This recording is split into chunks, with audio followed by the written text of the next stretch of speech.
Hello everyone, my name is Dilip Parpiyani and students की demand पे मैं कुछ चैप्टर्स लेके आने वाला हूँ आपके सामने, जिसका मेन फोकस होगा कि हमें जो है एंड टाइम पर रिवीजन करना है। Admission of partners, retirement of partners, death and dissolution. तो आज हम लोग अपनी स्टार्टिंग कर रहे हैं एडमिशन ऑफ पार्टनर्स से। देखो, अभी पार्टनर को हम लोग क्यों एडमिट करते हैं बिजनेस में? सबसे दो तीन रीजंस हैं। जैसे आपको सपोज एडिशनल कैपिटल चाहिए, उसके अलावा आपको एडिशनल मैनेजमेंट कैपेसिटी चाहिए। मान लो दो पार्टनर्स काम कर रहे हैं, तो जो तीसरा पार्टनर है वो भी आएगा तो और थोड़ा मैनेजरियल स्किल बढ़ जाएगा, मैनेजरियल एफिशिएंसी बढ़ जाएगा। बहुत सारे रीजन हैं, हम लोग अभी उसमें नहीं जाएंगे। दो तीन जो है मेन चीजें डिस्कस कर रहे हैं। पहले इसका फॉर्मेट समझते हैं। देखो क्या दिया हुआ है। रिवोल्यूशन अकाउंट बनता है क्यों? क्योंकि जो नया पार्टनर आया उससे पहले क्या करते हैं पुराने पार्टनर्स, सारे असेट्स और लायबिलिटीज को रिवैल्यू करते हैं, ताकि असेट्स की जो वैल्यू बढ़ी है या असेट्स की मान लो जो वैल्यू कम हुई है, या लायबिलिटीज की जो वैल्यू बढ़ी है, लायबिलिटीज की जो वैल्यू कम हुई है, उसका बेनिफिट मतलब लॉस या प्रॉफिट ये लोग आपस में डिस्ट्रीब्यूट करते हैं। पार्टनर्स कैपिटल अकाउंट बनता है। उसके अलावा कैश अकाउंट जो है वो ऑप्शनल है, बट मैं हमेशा स्टूडेंट्स को ये बोलता हूँ कि आपको कैश अकाउंट बनाना चाहिए। आप कुछ मिस्टेक्स हैं वो अवॉइड कर सकते हो कैश अकाउंट बना के। और उसके अलावा लास्ट है हमारा बैलेंस शीट। ओके, अब सुनो, कुछ चीजें हैं जिसका ध्यान रखना पड़ता है इसके अंदर। सबसे पहले एक इंपॉर्टेंट चीज जिसको हम लोग बोलते हैं गुडविल। गुडविल क्या होता है? अकाउंटिंग स्टैंडर्ड 26 हम लोग इसकी बात नहीं करेंगे, डायरेक्ट टू द चैप्टर। जहां चैप्टर में हमको गुडविल का इफेक्ट कैसे करना है हम लोग उसके बारे में बात करेंगे। अब जो नया पार्टनर है, ओके, उसको बना बनाया बिजनेस मिल रहा है। उसको क्या है, हमारे फर्म के जो गुडविल की वैल्यू है उसका कुछ पार्ट लेके आना पड़ता है। अब पार्टनर, उसका जो रेशियो है, उसका जो हिस्सा है, उसके हिसाब से वो लेके आएगा। पार्टनर के पास ऑप्शन है। देखो, गुडविल या तो वो कैश लेके आएगा, या तो सपोज अगर कैश नहीं लेके आ पा रहा है तो उसको बोलते हैं partner is not able to bring goodwill in cash. Okay, अब फिलहाल मतलब एट प्रेजेंट टाइम वो कैश नहीं ला पा रहा है, तो इफेक्ट क्या होगा? सपोज देखो, अब पहले हम लोग समझते हैं कैश लेके आएगा तो हम लोग एंट्री क्या करेंगे। देखो, मैं ऐसा बोलता हूं कि जब भी आप स्टडी करो हमेशा फाउंडेशन पे चले जाओ। अकाउंट्स का फाउंडेशन है जनरल एंट्रीज में रहता है। अगर आपको एंट्रीज क्लियर हो जाएंगी तो आपको अकाउंट्स बनाने में, अकाउंट्स में कुछ भी चीज लिखने में या पोस्टिंग करने में कोई प्रॉब्लम नहीं होगी। सपोज पार्टनर जो है एडमिशन में गुडविल जो है वो कैश में लेके आ रहा है, उसका एंट्री कैसे होगा? Cash account debited to premium for goodwill. दूसरा, premium for goodwill to partners capital account. कौन से वाले पार्टनर्स? एग्जिस्टिंग पार्टनर्स या ओल्ड पार्टनर्स। अब देखो, पार्टनर जो है कैश लेकर आया, वो किसके पास जाएगी? जो पार्टनर पहले से ही काम कर रहे हैं बिजनेस में, लेकिन कौन से रेशियो में? सैक्रिफाइस रेशियो में। ये आपको चीज याद रखनी है, ये golden rule, sacrifice ratio. Okay, अच्छा दूसरी बात, सपोज कैश में नहीं लेकर आए तो हम लोग क्या करेंगे? जो नया पार्टनर है उसका करंट अकाउंट लिखेंगे। New partners current account to premium for goodwill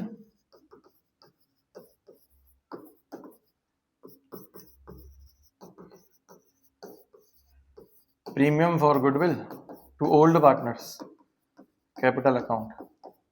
कौन से रेशियो में?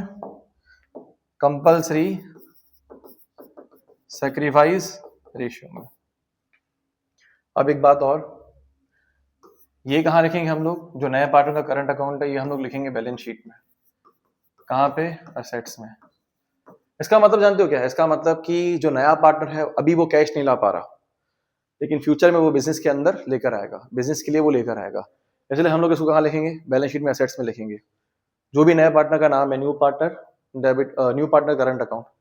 ओके, एक और चीज, ये वो गुडविल है जो न्यू पार्टनर बिजनेस के लिए लेकर आ रहा है।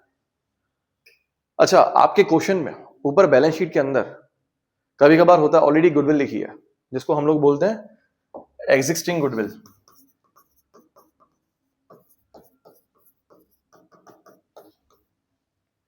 ओके, पहले से ही आपके पास ऊपर जो बैलेंस शीट है, जैसे देखो यहाँ पे सम है, यहाँ पे आपके पास ऊपर असेट्स में गुडविल लिखा हुआ होगा, उसका क्या करना है, उसको राइट ऑफ करना है। क्या करना है उसे? Write off. अब उसकी एंट्री क्या होती है जानते हो आप? Partners capital account debit. कौन से पार्टनर्स? ओल्ड वाले।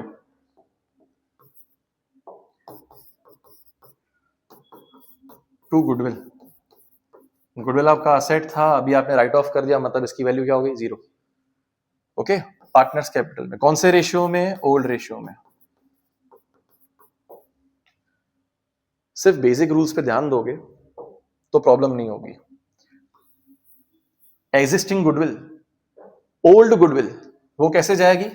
ओल्ड रेशियो में जाएगी। ओके, सिंपल सी चीज। गुडविल का मैं आपको क्यों बता रहा हूं, क्योंकि गुडविल का स्टूडेंट्स को थोड़ा कॉम्प्लिकेटेड लगता है, स्टूडेंट्स यहाँ पे हमेशा मिस्टेक करते हैं। अब एक बात और, जैसे मैंने आगे फॉर्मेट में बनाया है रिवैल्यूएशन अकाउंट,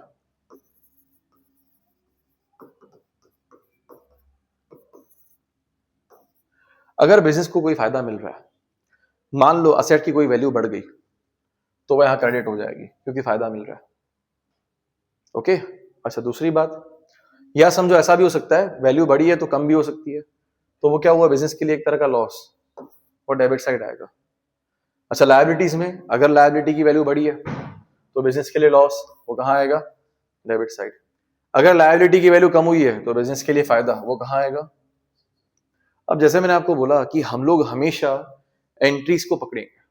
सपोज आपके पास ऊपर बैलेंस शीट में मशीन दिया हुआ है 1 लाख, अब नीचे लिखा हुआ है कि मशीन का वैल्यू बढ़ गया 20%, मतलब 20,000। एंट्री क्या होगा उसका? Machine account debited to revaluation. इसीलिए हम लोग रिवैल्यूएशन, क्योंकि एंट्री में क्रेडिट है इसलिए हम लोग यहाँ पे क्रेडिट साइड पे लिखते हैं। ओके, ऑपोजिट होता अगर मशीन की वैल्यू कम होती, एसेट की वैल्यू कम होती। ठीक है, ये 2-3 बेसिक चीजें हैं। उसके अलावा आपके सिलेबस में जो एडमिशन के सम्स है वो सिंपल सम नहीं है कि चलो ठीक है आपने एडजस्टमेंट्स कर ली, ओके हमने सम को क्लोज कर लिया। अब इसमें क्या थोड़ा सा ट्विस्ट है, वो जब हम लोग सम करेंगे तब डिस्कस करेंगे। बहुत बार ऐसा होता है कि जो नया पार्टनर है वो प्रोपोर्शनेट कैपिटल लेकर आता है, या जो पुराने पार्टनर्स हैं ओके उनको प्रोपोर्शनेट कैपिटल मेंटेन करना है according to the new partner.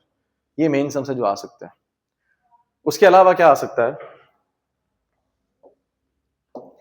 कुछ एडजस्टमेंट्स हैं, जैसे देखो गुडविल की बात करें तो गुडविल आपको सम में सपोज डायरेक्टली दिया हुआ है, the new partner brings 40,000 for his share of goodwill. ये किस तरीके से हो सकता है?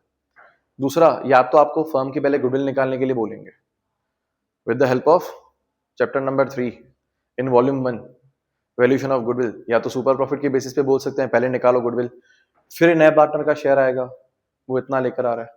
ओके, तो ये सब पॉइंट्स हैं, धीरे धीरे हम लोग जब सम करेंगे ना तो क्या क्या वेरिएशन हो सकता है हर एक एडजस्टमेंट में, हम लोग वो डिस्कस करेंगे। ओके, आज हम लोग ये सम स्टार्ट करते हैं।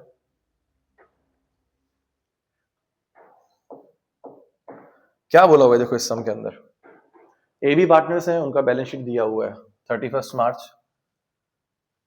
Workman compensation reserve, outstanding expenses, यहाँ क्रेडिटर्स और ये partners capital, cash, debtors, provision for doubtful डेब्ट, stock, machinery, profit and loss.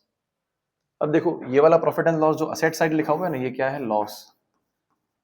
कहाँ जाएगा पता है? पार्टनर्स में चला जाएगा। पार्टनर्स कैपिटल अकाउंट डेबिट, क्योंकि लॉस है उनका कैपिटल कम हो जाएगा, partners capital account debited to profit and loss. Okay, यहाँ पे प्रॉफिट एंड लॉस लिखा हुआ है ना, यहाँ पे और भी कुछ आ सकता है। क्या आ सकता है आप जानते हो? एडवर्टाइजमेंट सस्पेंस अकाउंट, उसका भी इफेक्ट आपको सेम करना है। यहाँ पे 4,000 है, 5,000 है, कुछ भी हो सकता है, उसका भी इफेक्ट आपको सेम करना है, राइट ऑफ करना है। क्यों? क्योंकि पार्टनर का जो कैपिटल है वो कम हो जाएगा। Partners capital account debited to advertisement suspense account. अच्छा, ये सब चीजें जो हम करेंगे कौन से रेशियो में करेंगे? Old ratio, everything in old ratio. Okay, sacrificing ratio में सिर्फ क्या होता है? गुडविल। ओके, अब हम लोग ये सम स्टार्ट करते हैं। On 1st April 2021, they admitted C as a new partner on the following conditions. अच्छा, एक बात और आपको मैं बता दूं, सैक्रिफाइस रेशियो कैसे निकालते हैं? Sacrifice equals to old minus new, सन, sacrifice equals to old minus new. Okay, अब सी 40,000 लेकर आ रहा है अपना कैपिटल, लेकिन बोला है कि वो गुडविल नहीं लेकर आ रहा है। इसका मतलब पता है ये कौन सा टॉपिक हुआ? When the partner is not able to bring the share of goodwill in cash. Okay, तो इसमें हम लोग क्या करेंगे, सी का करंट अकाउंट ओपन करेंगे, लेकिन वो तो समझो कि कितनी गुडविल लेकर आ रहा है। अब जब ऐसा सिचुएशन आ रहा है, एक बात समझो, नीचे आपको एक आध एडजस्टमेंट के बाद आपको गुडविल की वैल्यू बताई जाएगी या निकालने के लिए बोली जाएगी। देखो है कहीं पे गुडविल का, ये देखो नीचे दे दिया है, goodwill is valued at 1.5 years purchase of its average of the average profit of last 3 years less 12,000. The profits of the last 3 years amounted to 10,000, 20,000, 30,000. तो आपको निकालना पड़ेगा 1.5 years को मल्टीप्लाई करना पड़ेगा ये एवरेज प्रॉफिट से। ओके, अच्छा ये जो एवरेज प्रॉफिट है ना उसमें से आपको 12,000 माइनस करना है, ये क्वेश्चन में दिया हुआ है आपको। ओके, सबसे पहले हम लोग कैपिटल की एंट्री कर देते हैं। 40,000 रुपीज बिजनेस में कैश आ रहा है और पार्टनर्स का नाम लिख देते हैं। क्या नाम दिया हुआ है पार्टनर्स का? ए बी, और इनका कैपिटल दिया हुआ है 50-60।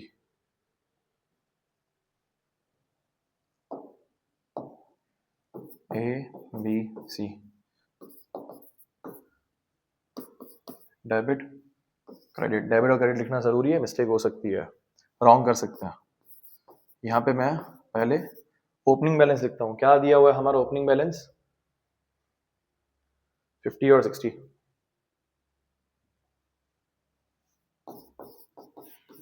50, 60। सी जो है 40,000 रुपीज कैश लेकर आ रहा है, यहाँ पे लिखेंगे कैश अकाउंट, क्योंकि इसकी एंट्री ऐसे बनती है कैश टू कैपिटल। और दूसरा इफेक्ट हमको क्या करना पड़ेगा, कैश अकाउंट में यहाँ लिखेंगे हम लोग सीज कैपिटल, क्योंकि बिजनेस में कैश आया है। अच्छा, यहाँ पे इसका ओपनिंग बैलेंस हम लोग लिख लेते हैं, असेट है इसलिए असेट का ओपनिंग बैलेंस डेबिट साइड आता है। कितना है? कैश है, बैंक का जो बैलेंस आपको दिया हुआ है यहाँ पे 10,000 रुपीज।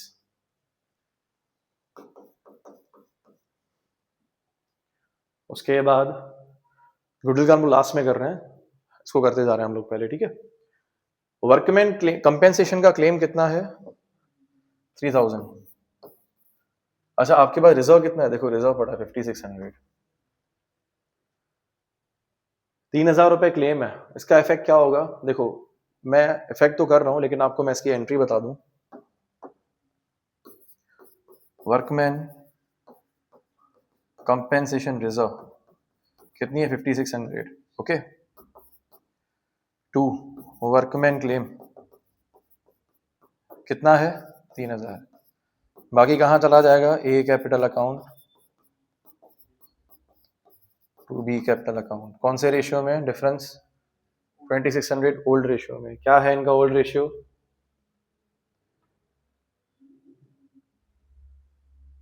नहीं, इसका ओल्ड रेशियो नहीं दिया हुआ है, मतलब इक्वल मान के चलेंगे।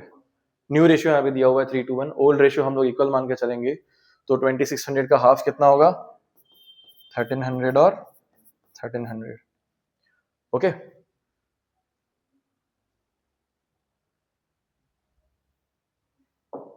देखो अब पार्टनर में हम लोग डिस्ट्रीब्यूट कर देंगे। वर्कमैन कंपेंसेशन रिजर्व 1,600, 1,600, और दूसरा इफेक्ट हम लोग लायबिलिटी में करेंगे, सॉरी 1,300।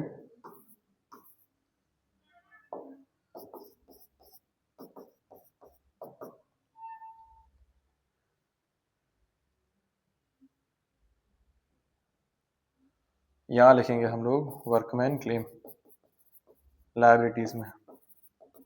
कितना है क्लेम? 3,000।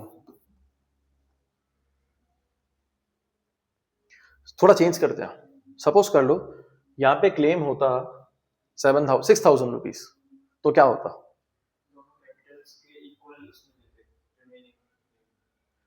देखो आपके पास रिजर्व कितना पड़ा है? 5,600। क्लेम कितना है आपके ऊपर? 6,000। 400 रुपए आपके पास और लॉस हुआ। रिजर्व आपने कितना बनाया? 5,600 का। 400 रुपए और लॉस है, हम लोग रिवैल्यूएशन में से निकालेंगे उसकी एंट्री को जिस तरीके से होगी। Workman compensation reserve account debit 6000, 5600, आपके पास रिजर्व कितना है 5600, बाकी जो लॉस हुआ मतलब आपने और रिजर्व बनाया कितना है ये 400 टू वर्कमैन क्लेम अकाउंट कितना हुआ 6000। पार्टनर्स में कुछ जाएगा नहीं, उल्टा रिवॉल्यूशन में हमको 400 डेबिट करना पड़ेगा क्योंकि आपका क्या है एक्सपेंस है। ओके देखो मैं वही बोलता हूँ, एंट्रीज पे ध्यान दोगे तो कभी सम में प्रॉब्लम नहीं होगी। ये हमारा एडजस्टमेंट हो गया क्लियर, आगे कंटिन्यू करें। बेड डेब्ट्स 6000 राइट ऑफ करने हैं, कितने बेड डेब्ट्स बोले हुए हैं 6000 are to be written of.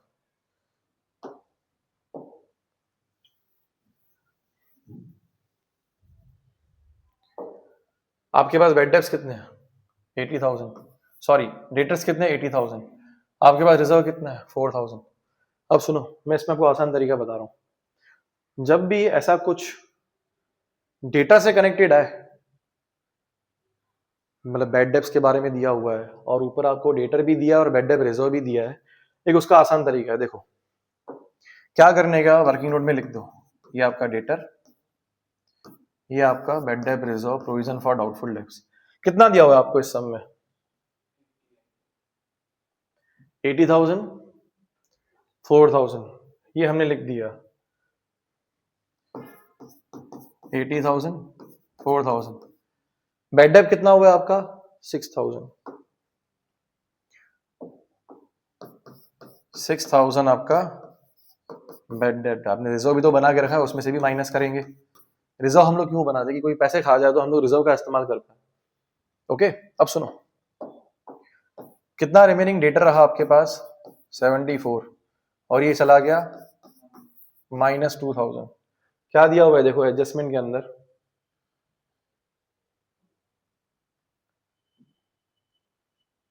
सिर्फ हमको बेड डेब राइट ऑफ करने के लिए बोला है, हमको ऐसा नहीं बोला है कि आपको और additional bed debt reserve create करना है।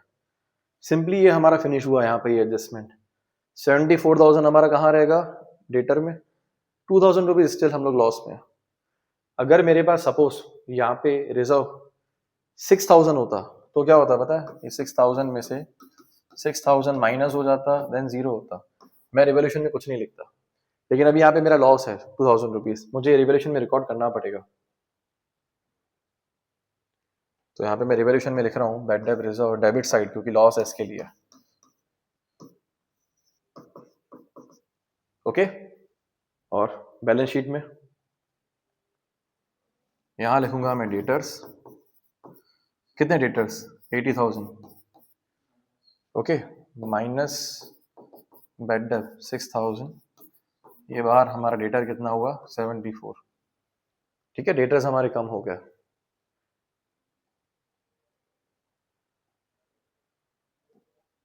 आगे क्या दिया हुआ है और बोला क्रेडिटर्स को 2,000 रुपये आपको ज्यादा देने पड़ेंगे, और फायदा हुआ कि नुकसान हुआ, नुकसान हुआ, क्रेडिटर्स को ज्यादा पैसे देने पड़ रहे हैं, आपका लायबिलिटी इंक्रीज हो गया।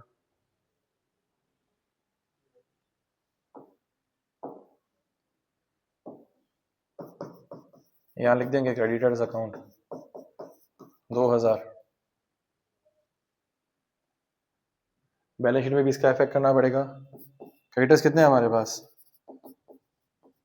30,000, 2,000 रुपये, यहाँ लिखेंगे रिवैल्यूएशन 32,000, ज़्यादा देना पड़ेगा हमको। ओके अच्छा सपोज इसका एंट्री करना हो तो कैसे हो सकता है, रिवैल्यूएशन टू क्रेडिटर्स, लायबिलिटी ना आपकी क्रेडिटर्स, आपकी लायबिलिटी बढ़ गई तो इसलिए क्रेडिट कर दिया हमने। ओके क्लियर है ये, आ जाओ आगे कंटिन्यू करते हैं। 2,000 रुपये कोई अनरिकॉर्डेड लायबिलिटी है,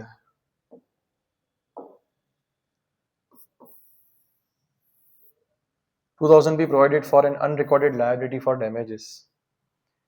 कोई लायबिलिटी है अभी तक आपने रिकॉर्ड नहीं की है लेकिन अभी वो अराइज हुई है, बोला है कि आपको 2,000 रुपये प्रोवाइड करने पड़ेंगे, तो आप बताओ इफेक्ट कहाँ कहाँ हो सकता है। देखो लायबिलिटी बढ़ गया आपका, रिवैल्यूएशन अकाउंट में डेबिट साइड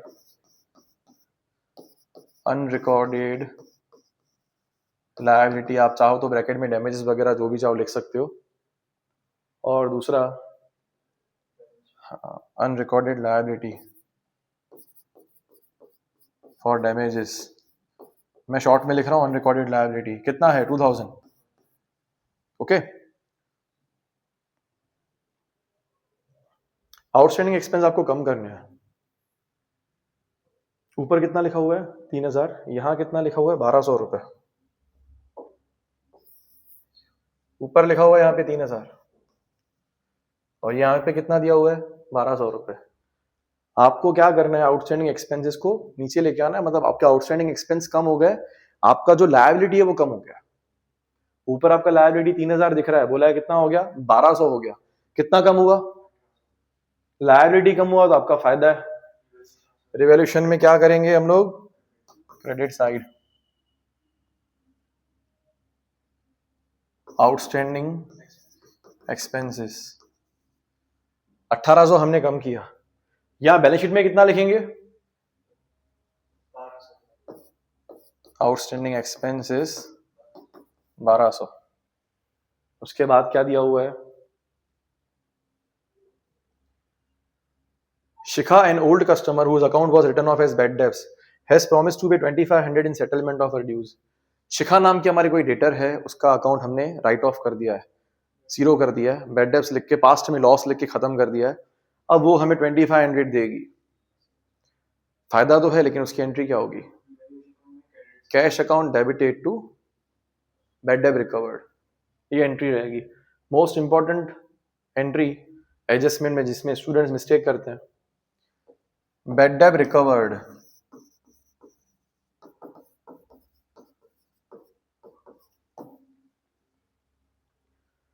अब सुनो, सपोज इसमें यहां पे क्या लिखा हुआ है, देखो समझो, वर्डिंग्स पे जाओ। शिखा ने क्या बोला है, हैज प्रॉमिस टू पे। एक लिखा हुआ होता है has paid 2500 in settlement of her dues. अगर सपोज ऐसे होता ना हैज पेड 2500 तो उसकी एंट्री क्या होती, कैश अकाउंट डेबिट, हम लोग डायरेक्ट टू रिवॉल्यूशन लिख देते।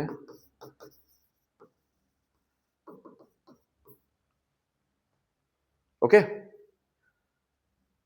2500 उसने प्रॉमिस किया,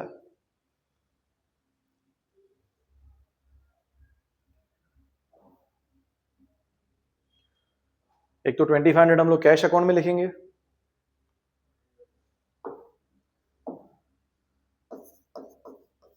यहां लिखेंगे रिवॉल्यूशन,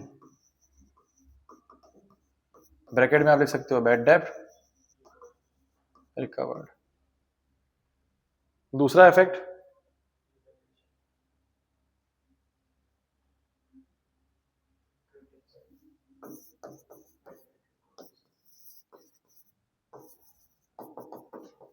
अब इसमें बहुत बार स्टूडेंट मिस्टेक क्या करते हैं, जो डेटर है ना उसका नाम लिख के आते हैं शिखा।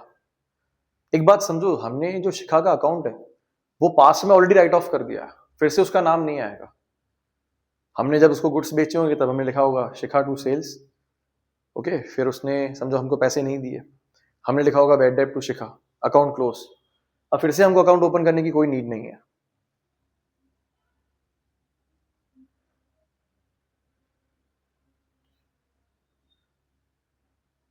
गुडविल का entry, goodwill is valued at 1.5 years purchase of the average profit of the last 3 years less 12,000। आपके पास लास्ट 3 साल का प्रॉफिट दिया हुआ है 10, 20, 30, लेकिन लेस 12,000। इसका मतलब आप जानते हो आपका जो भी आंसर है ना, एवरेज प्रॉफिट का जो भी आंसर आ रहा है इन तीनों का ऐड करेंगे 10, 20, 30, उसको मल्टीप्लाई करना 1.5 से, 1.5 years लिखा हुआ है। अच्छा, फिर जो भी आंसर आ रहा है ना उसमें क्या करना है, लेस 12,000। यहाँ पे लिखा हुआ है, अपना हमने कुछ नहीं बनाया, यहाँ पे लिखा हुआ है। ओके, ये कंटिन्यू करते हैं हम लोग।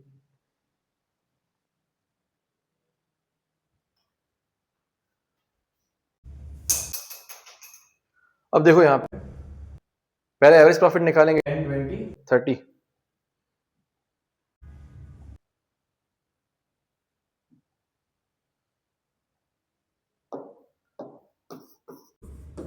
एवरेज प्रॉफिट 3 साल का दिया हुआ है 10,000 प्लस 20,000 30,000, कितना हुआ 60,000 डिवाइड बाय 3, 20,000। अब गुडविल बोला हुआ है एवरेज को मल्टीप्लाई करो 1.5 से, माइनस करो 12,000। 20,000 को मल्टीप्लाई करो 1.5 से और 12,000 माइनस करना है। 20,000 मल्टीप्लाई बाय 1.5 कितना होगा? 50, 30,000 सॉरी, 30,000 माइनस 12,000 कितना होगा? 18,000। 20 मल्टीप्लाई बाय 1.5, देखो 20 बन जा 20 और 20,000 को 0.5 से करोगे तो 10,000 हो जाएगा, तो हो गया 30,000। ओके, अब आपका गुडविल कितना है? 18,000। आपको जो न्यू पार्टनर है उसका शेयर निकालना पड़ेगा कि वो कितना शेयर लेकर आ रहा है। कितना है? देखो न्यू पार्टनर का शेयर सी का 1/6, 18,000 into 1/6 which comes to 3,000। लेकिन ये कैश में नहीं लेकर आ रहा है, तो हम लोग करंट अकाउंट लिखेंगे। देखो बैलेंस शीट में सबसे पहले हम लोगों ने यहाँ पे सीज करंट अकाउंट लिख दिया, कितना हुआ? 3,000। ओके, और ये हम लोग बांट देंगे किसमें? ए और बी में। कौन से रेशियो में? सैक्रिफाइस रेशियो में। आपका पुराना रेशियो कितना है? कोई क्वेश्चन में इंफॉर्मेशन नहीं है, मतलब 1:1 इक्वल मानेंगे, और नया रेशियो दिया हुआ है 3:1। आपको सैक्रिफाइस निकालना पड़ेगा।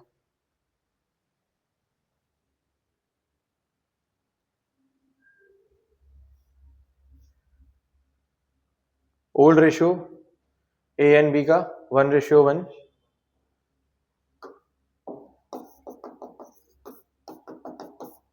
और न्यू रेशियो कितना दिया हुआ है? 3:1, राइट। अब सैक्रिफाइस निकालना पड़ेगा। सैक्रिफाइस ए का ओल्ड रेशियो कितना है? 1/2। न्यू रेशियो कितना है? 3/6। एलसीएम कर लेते हैं हम लोग सिंपली, 0। बी का निकालो 1/2। न्यू कितना है? 2/6।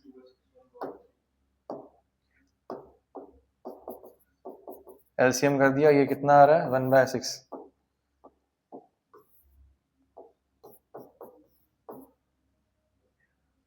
अब सुनो, ध्यान देना, इसका मतलब क्या है कि जो सैक्रिफाइस है वो सिर्फ कौन कर रहा है?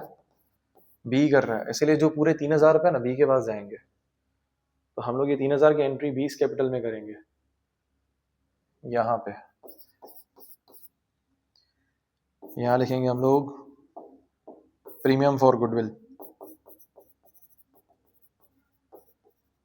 ओके, एंट्री लिख दूं इसकी? नहीं तो समझ में आ गया? बिना एंट्री के लिख दूं, चलेगा? ओके, सारे एडजस्टमेंट फिनिश हो गए। अब क्रेडिटर्स का भी हो गया, आउटस्टैंडिंग एक्सपेंस हो गया, वर्कमैन रिजर्व भी हो गया। यहाँ पे कुछ है स्टॉक, वो हम लोग एज इट इज लिख देंगे बैलेंस शीट में। कितना है स्टॉक?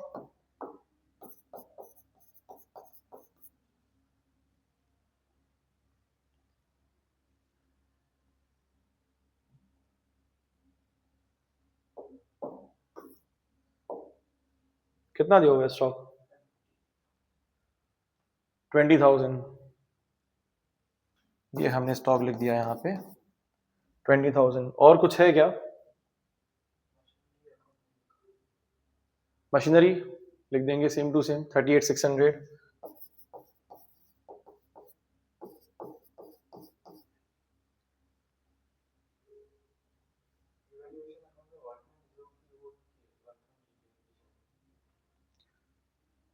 क्यों करेंगे? वर्कमैन का जो है, अब यहाँ पे देखो क्लेम कितना है? 3,000। आपके पास रिजर्व कितना पड़ा है? 56। वो तो जो प्रॉफिट था वो बांट दिया ना हमने। हाँ, वो हो गया हमारा फिनिश। ये रहा वर्कमैन रिजर्व। वो तो आपको जो मैंने समझा ना, आपको एग्जांपल दिया मैंने। ओके, उसके बाद नेक्स्ट क्या दिया हुआ है? मशीनरी, अब ये प्रॉफिट एंड लॉस, ये आपका पुराना लॉस दिया हुआ है, ये हम लोग क्या करेंगे, पार्टनर्स में डिस्ट्रीब्यूट करेंगे। यहां लिखेंगे प्रॉफिट एंड लॉस अकाउंट,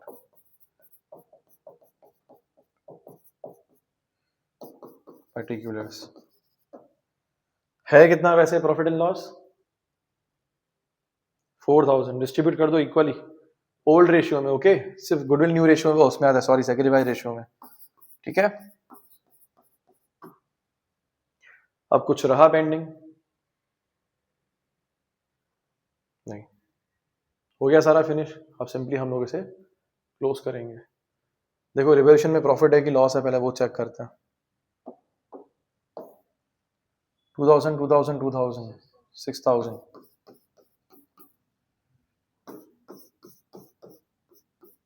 6000 में से 2500 और 1800 को सब्ट्रैक्ट करेंगे। 6000 माइनस 2500 और 1800, 1700, ये क्या है, लॉस। किसमें डिस्ट्रीब्यूट होगा, ए और बी में। कौन से रेशियो में, इक्वल रेशियो में, मतलब जो ओल्ड रेशियो है इक्वल है, 850। देखो जो चीज यहां क्रेडिट होती है ना रिवैल्यूएशन में, वो पार्टनर्स कैपिटल में डेबिट होती है, ये क्रॉस कनेक्शन है। कोई भी चीज जो डेबिट होगी वो यहाँ पे क्या होगी, क्रेडिट होगी। यहाँ पे हम लोग लिखेंगे रिवैल्यूएशन, ब्रैकेट में लिखेंगे लॉस, कितना हो रहा है 850 850, ओके। आ जाओ हम लोग इस अकाउंट को क्लोज करते हैं।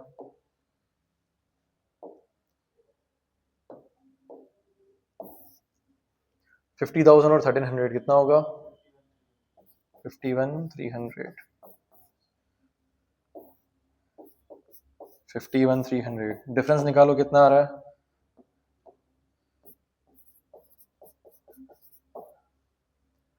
51,300 में से 2000 माइनस करो और 850 माइनस करो, 48450।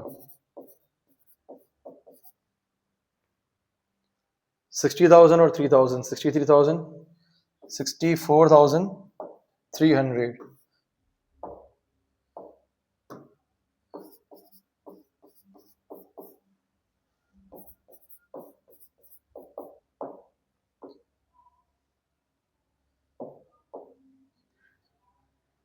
$64,300, उसमें से सब्ट्रैक्ट करो 61,450। ये क्लोजिंग बैलेंस, इसको ट्रांसफर करेंगे बैलेंस शीट में। सी का एज इट इज 40,000,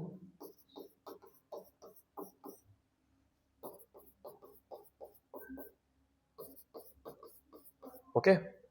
अब हम लोग इसे बैलेंस शीट में ट्रांसफर करेंगे और कैश अकाउंट को हम लोग क्लोज करते हैं। 10,000 और 40,000 50,000, 52,500। यहां बैलेंस सीडी, ओके। अब उसके बाद कैश को कैश बैलेंस करके यहां लिखेंगे क्योंकि एसेट है, 52,500। और यहाँ पे हम लोग कैपिटल लिख देंगे तीनों पार्टनर्स का, ए बी सी का। कितना आ रहा है देखो तीनों का, 48,450, ए का आ रहा है 48,450, बी का कितना आ रहा है 61,450, सी का 40,000 जो वो लेकर आया है। अब सिर्फ टोटल करो, देखो सेम आ रहा है, 38,600, 74,000, 20,000, 3,000, 52,500, 188, 100, 48,450, 61,450, 40,000, 1,200, 2,000, 3,000, 32,000, 188, 100। क्लियर है ये? अब सुनो, इसमें बेसिक कुछ पॉइंट्स चेंज होगी, आने वाले लेक्चर में हम लोग कंटिन्यू करेंगे। हिडन गुडविल के बारे में आ सकता है। नए पार्टनर का जो कैपिटल है इसमें क्लियर दिया है कि सी जो है 40,000 लेकर आ रहा है। हम लोग कल सम करेंगे जिसमें क्या होगा, सी का कैपिटल मिस आउट होगा, आपको निकालना है, सिर्फ इंफॉर्मेशन दी होगी C is to bring proportionate capital, या फिर सी का दिया होगा तो ए और बी का बोलेगा कि ए और बी का जो कैपिटल है वो न्यू रेशियो में रहेगा, प्रपोर्शनेट कैपिटल। ये 2-3 टॉपिक्स हम लोग कंटिन्यू करेंगे। ओके, आज के लिए वी आर डन।